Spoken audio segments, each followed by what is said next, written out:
One of the more stunning moments from last night, all 10 candidates raising their hands at one moment when asked if they would make health insurance available to illegal immigrants.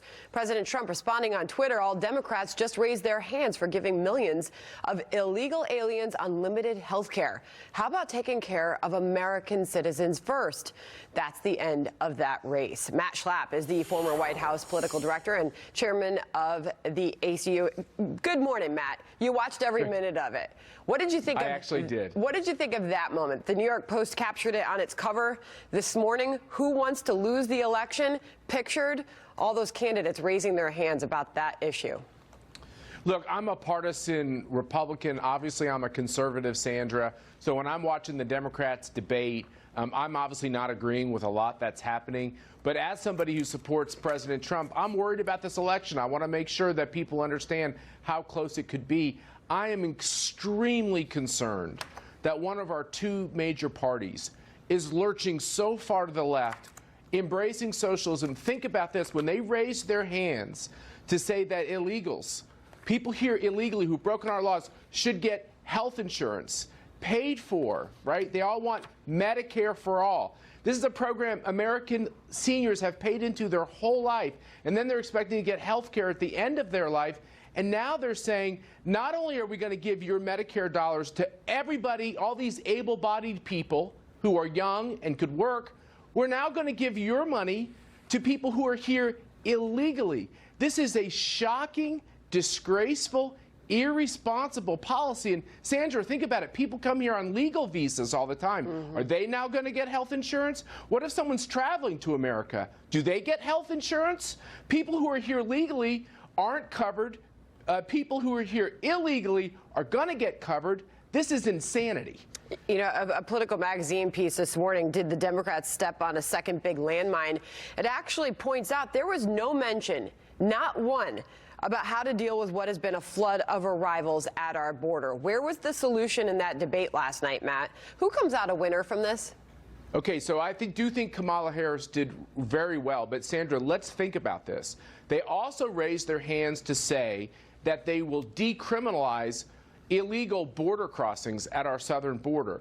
We're going to have a welfare state that's going to be akin to a socialist state, which means everybody from Central America, why wouldn't they come across the border? It wouldn't be illegal, and when they get here, they'll never have to leave, and then they'll get all these social services. This is literally the countdown to bankruptcy in America, and it's also a terrible moral lesson that we're teaching our children and the globe. Now, in all of that, I do think Kamala Harris, and I think she's been a sleeper in this race, the Democrats pick candidates based on the boxes of how they characterize themselves. She's from California, she's a woman, she's African American, she's incredibly impressive, and I think emotionally she connected to Democratic voters last night. How do you rate the night for the front runner, the one with the most to lose heading into this, Joe Biden?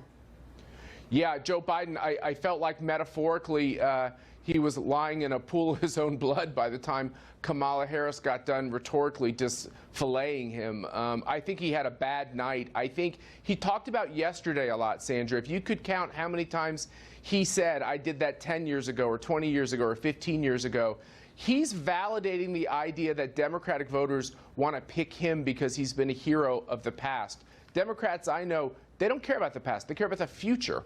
And if Joe Biden doesn't start talking about what he's going to do tomorrow, he's not going to be the nominee. Aside from, there was a lot of different differences from night one to night two. A very clear difference was the more targeted attacks on President Trump from those candidates. Here's some of it. Donald Trump thinks Wall Street built America. Ordinary middle-class Americans build America. Do you think that Democrats have a responsibility to explain how they will pay for every proposal? Where was that question when the Republicans and Donald Trump passed a tax bill that benefits the top 1%? President Trump, you're not standing up for working families when you try to throw 32 million people off the health care that they have. So let's dig into that last line there by Bernie Sanders. You're not standing up for working families. He targeted President Trump's tax cuts, said 83% of your tax benefits go to the top 1%. Washington Post was fact-checking that in real time and said that is very misleading. In 2018, most U.S. taxpayers get some sort of tax cut. And we pulled out the numbers, and that is fact. Your final response to that? Well, who hires people in America? Companies. And when the American corporate tax rate was among the highest in the globe, America became uncompetitive. One of the things Donald Trump did when he came to office said, we're going to make America great by making America outcompete the globe. If you're a middle-class voter and you listen to all those candidates like Bernie Sanders say, they're going to raise your taxes, they're going to take away your health care plan, they're going to give everyone your Medicare dollars, and they're going to let illegals come over the southern border at will, you must look at that and say, I don't know if I'm a Democrat anymore. Very interesting stuff. Reaction continues to pour in this morning. Matt Schlapp, thank you. Thanks, Sandra.